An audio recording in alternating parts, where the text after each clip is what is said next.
आज हामीहरू केही नयाँ कुरा सिक्ने छौं है त।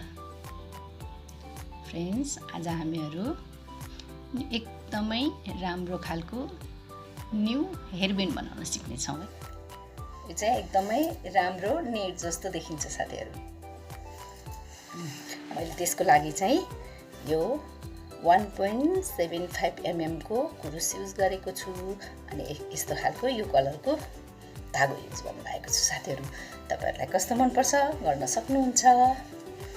ल स्टार्ट गरौँ है त साथीहरू। सबैभन्दा पहिला चाहिँ म्याजिक नट बनाऊ। यसरी है म्याजिक नट बनाऊ। त्यसपछि यो डबल धागोले हामीले डोरी बनाउने छौं। यो हेयरब्यान्डमा बान्नको लागि तपाईहरुलाई कत्रो लामो छोटो कत्रो मन पर्छ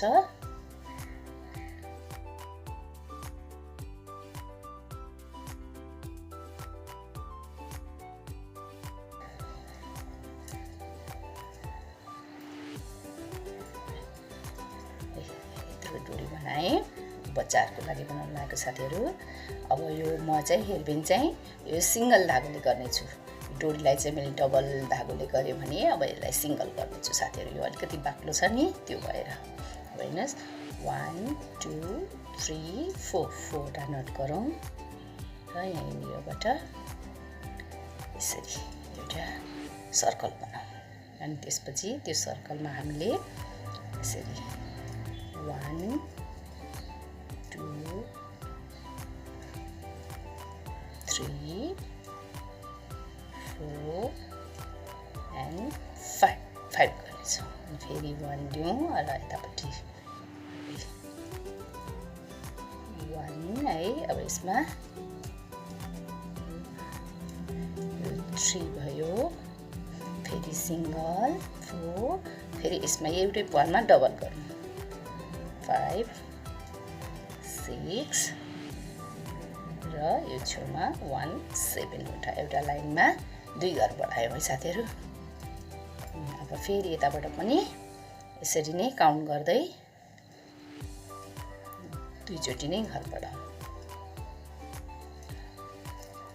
1 2 फेरि 1 भयो। फेरि 1 एउटै होलमा 2 चोटी।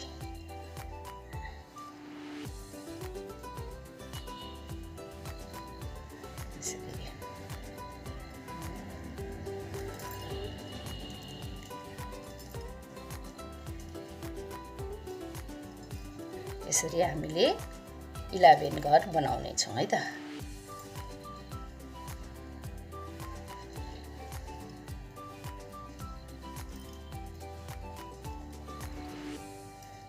यसरी फेरि एक लाइन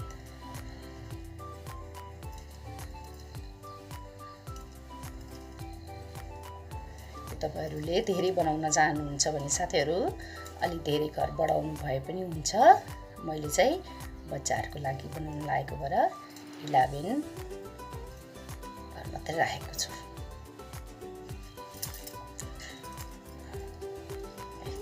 है अब यसमा बुट्टा स्टार्ट गरौँ है त।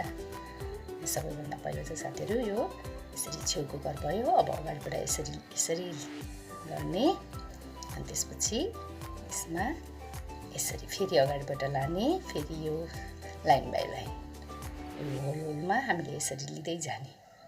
फेरि अगाडिबाट यो फेरि अगाडिबाट यो अगाडि यो फेरि अगाडिबाट र यो यसरी हामीले झुकिन्छौं भए काउन्ट गरेर हेर्ने साथी 11 घर भयो कि भएन हैन। भएपछि यसरी 1 बाइ 1 यसरी बुन्दै जाने। बिस्तारै बिस्तारै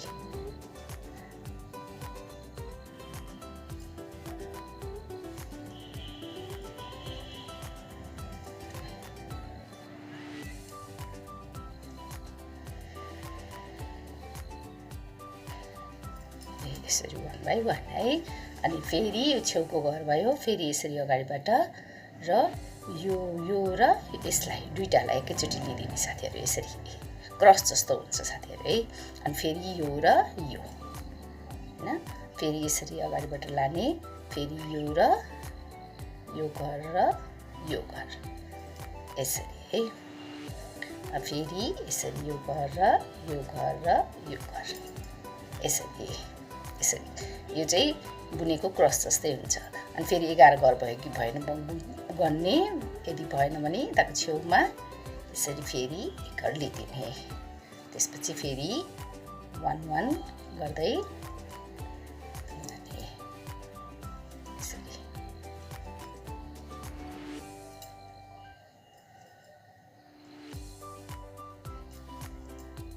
यसरी बुन्दै बुन्दै जाने। यस्तो है, यो क्रस क्रस भयो नि साथीहरू। फेरि पनि यो अगाडिबाट लिने अनि यो र यो दुईटालाई यसरी लिने है। यो तल यो दुईटा क्रस भएको थियो, अब माथि यतापट्टिको साइडको र यतापट्टिको साइडको क्रस गर्दै जाने।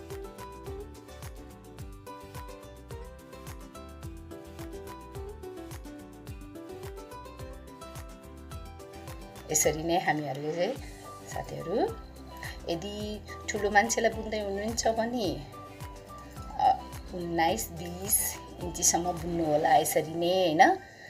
तर अब बच्चाहरूलाई बुन्दै हुनुहुन्छ भने बच्चाहरूको टाउको सानो हुने भएर 17-18 पनि हुन्छ साथीहरू। अब यसरी बुने अब हैन, यो 19 इन्चको भएपछि अब म फेरि यहाँ जसरी गरेको थियो त्यसरी नै यहाँ पनि गर्नेछु है त। यसरी यसरी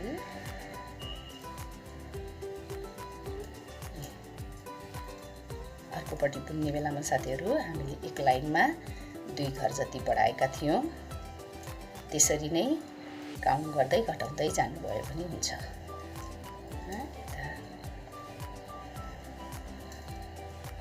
घटाउने बेला चाहिँ साथीहरू अघि बढाउने बेलामा एउटा होलमा 2 चोटि बुनेका थियौँ भने अब हामीले यो होलमा बुन्यौँ, यो होल छोडेर यो होलमा हामीले यसरी बुन्ने अनि घट्छ।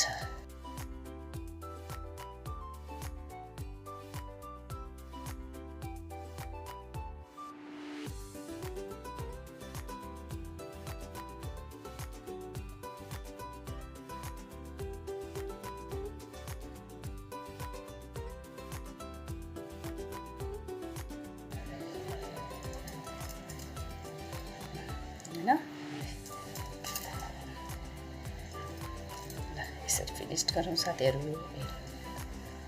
जस्तो यसरी जाली जाली जस्तो देखेको छ कि छैन साथीहरू? क्रस क्रस है, एकदमै न्यू छ नि साथीहरू।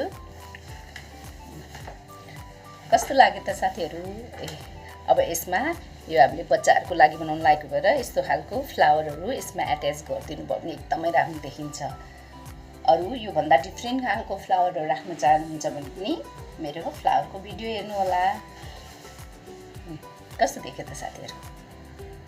मेरो भिडियो के कस्तो लाग्दैछ साथीहरू? यदि राम्रो लाग्दैछ भने धेरैभन्दा धेरैमा मेरो भिडियो सेयर गर्नुहोला। अनि साथीहरू फर्स्ट टाइम हेर्दै हुनुहुन्छ भने सब्स्क्राइब गर्न नबिर्सिनु होला। लाइक पनि गरिदिनु होला।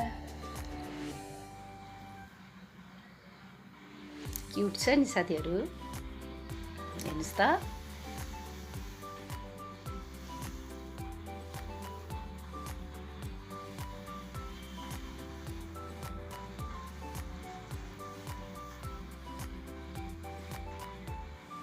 हस् त साथीहरू, बाई बाई।